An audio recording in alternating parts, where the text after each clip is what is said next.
Hi, community members. It's been quite a full week for the Fairfax County School Board and our school division, so I thought it would be helpful for me just to give a short little video update about what's been happening this week. You might be aware of some of this already, but I just want to share some of the details of what I know to be sure that you have as much information as I can get to you. So on Monday, May 11th, the school board heard from the staff their presentation on returning to school. And that included closing the year out this current year, the summer learning plans, and plans for this fall to return. So just know that that's the first time that the school division had released any of its initial thinking, and the school board was hearing it. And what's going to happen now is the school board's continuing to hear your input and provide our feedback to the superintendent and his staff. The Virginia State Department of Education is going to be releasing its guidance in early June.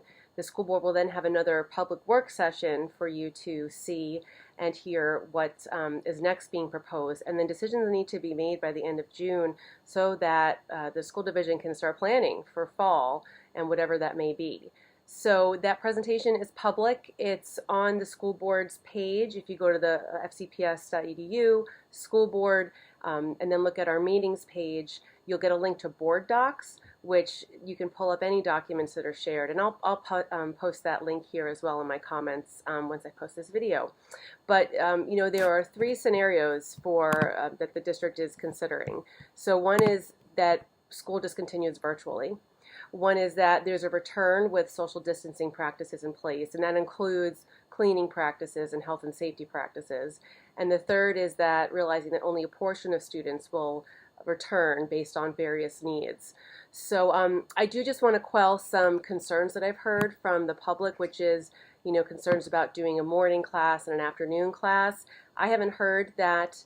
It wasn't part of what the district formally proposed to us, and I know people were concerned about cleaning, and so, but please know that that's not an official recommendation at this time, and I share those concerns. I've also heard concerns about students having to stay in the same classroom for extended periods of time, or even the same desk if it's social distancing, because we would want to limit how much the students are moving around in the classroom, but also between classrooms. So they would, for instance, they could have their lunch in their classroom. So again, I haven't heard more information about that, but I have to expect that we are not going to go against best practices, which is that students need to move around and be physically active in order to balance out that time when they need to focus academically. So please do know I hear those concerns, and I'm going to make sure that we get answers to those questions. I also have submitted extensive comments to the superintendent and the assistant super for instructional services, which have been well received. Again, many reflect your comments, but I want to be sure that we have supports for remediation and catching students up, for special needs, and especially for the social and emotional supports that our children are going to have, whether they had that before the COVID closure or because of the COVID closure and the trauma that's brought forth. So one final thing I'll say is about our youngest learners, our kindergarten through second graders, and I am asking questions about how we can developmentally appropriately provide instruction to our littlest kids, because it's part of their learning process to be active, to touch, to share, to see emotion, and to feel like school is a safe place that they want to be. And I certainly wouldn't want them to experience school as a scary place and a place where they don't want to be. So it's a very tender age, and I am asking staff about that. And again, staff is very, engaged in trying to find answers. I'm just going to go press the button on my timer because I'm making some muffins. I'll be right back. Okay, I'm back. The muffins are going to be really delicious, I hope. I snuck in vegetables so my kids might eat them. Don't tell them, please. So the second big thing that happened this week was our final work session on the budget. So traditionally, this is kind of a light time of the budget cycle where we're just finalizing and getting ready for the final vote before our proposed budget goes over to the County Board of Supervisors to fund it. But because we had done the initial budget work back in February and approved that to go forward to the Board of Supervisors to look at, well now, given drastic changes in state funding and also local funding, we've had to rework a lot of things. So for instance, when we started the budget process back in February, the school board had proposed about 24 amendments on various things ranging from special needs support, social emotional health support, advanced academics, a whole range of things. Principal pay for elementary schools, elementary school principals, and other staff positions. Because of the almost 50% cut in new state funding that we lost due to COVID, we had yesterday reviewed what's now become 9 amendments that we feel, in working with staff and hearing from you, that are the most critical. So that's what we're hoping is going to go forward, and then we vote next week on Thursday, May 21st, on this budget to be sent over to the County Board of Supervisors and then hopefully to be funded. And among what we put forward, again, the resource teacher support, special education support, we put on online campus and technology needs, and I'm really excited that the superintendent has proposed in his portion of not the amendments, but the base budget, having SBITs, our school-based technology specialists, in every elementary school, and also the T-SPECs, the additional online or technology teaching staff in elementary schools that have over 750 students. So I know I've heard some criticism or concern about the focus on equity, that we are trying to look with an equity lens through things, and I will say that I am very proud that we've been trying to make decisions based on the values of equity, and realizing that some students don't even have the basics of food or technology.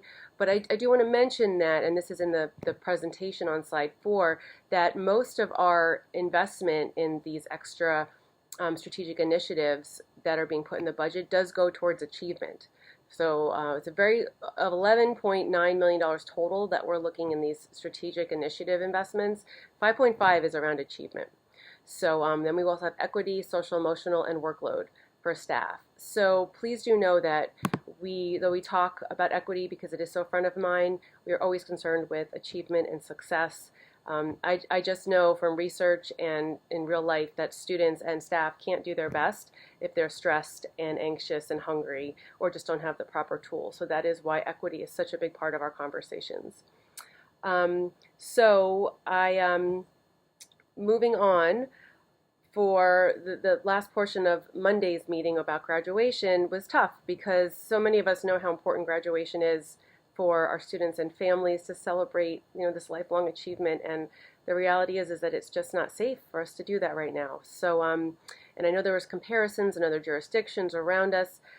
For better or worse, we have a very large system. And when we look at like a nearby division like Prince William, well, they have 90,000 students and we have 188,000 students. So we're talking about 14,000 graduating seniors in our class. And while we've seen how inconsistencies have borne out with the rollout of distance learning and some between schools or even among grades, and then that causes a lot of confusion and frustration, it's difficult to also say to high schools, here's the direct,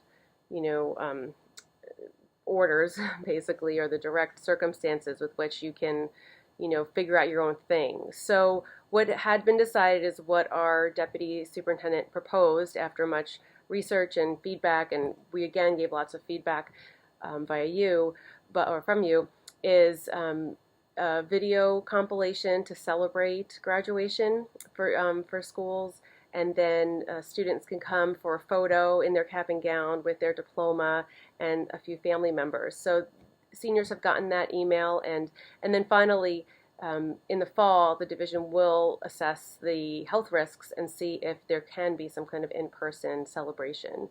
So, I wish it was better news, but that is the reality, and I just can't, in any good conscience, support something that brings people together and runs the risk of us spreading this disease, which is actually on the rise in Fairfax County. So that's about graduation.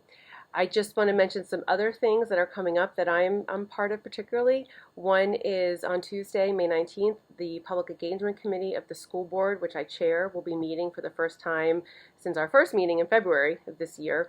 And we're really going to focus on how to best engage the public in the school board's work, but also school division work. And I posted as on board docs. So if you look on the Tuesday, May 14th meeting for the Public Engagement Committee, it shows a compilation that I began and then the rest of the committee added on to of all the different standing committees, work groups, partnerships that we're aware of at this time, and it's big. And I'd like us to talk about how we can make sure that we're really doing the most effective way to get the authentic engagement. And so not just us giving information out, but hearing what the public needs. So that's happening on Tuesday. And then a day before, Monday, May 18th, we will be hearing or discussing in our work session about the Advanced Academic Program report that was given to us this past Monday, and we didn't have time to review on our agenda as planned. And that talks about equity to our AAP offerings. So I'm very interested in that and have appreciated hearing not only from parents and teachers but also students on how they think that's going. So that's, I think, all of the news for this week. I will say that it's been a 7-day-a-week job to be able to do this work and feel prepared and share, talk with my colleagues, and get back to you and listen to you. I do want to let you know I did launch my public Facebook page, the first Hunter Mill FCPS office Facebook page, so please do like that. I'm trying to keep that updated, and you liking it will certainly encourage me to keep doing that. So it's on Facebook. It's at FCPS Hunter Mill. And please be sure to sign up for the news you choose. If you go to the webpage, main FCPS webpage, down at the bottom, and there's a yellow band that says select the news you choose. You could choose the Hunter Mill option, and I'm happy to hear from you, and I'll be looking into other ways to keep engaging. I attended this morning the Aldrin Elementary staff meeting, which was so fun. They kick off the meeting in a really fun way, and I was really glad to be able to say thanks in person to all those staff members. Or attending a parent coffee. I'm attending one at Forest Edge Elementary. I think it's next week. So please do let me know, and please be well, and know that taking care of our most important things in life is really what we've got to use as the lens through which we make these difficult decisions. So thank you very much, and be well. Bye.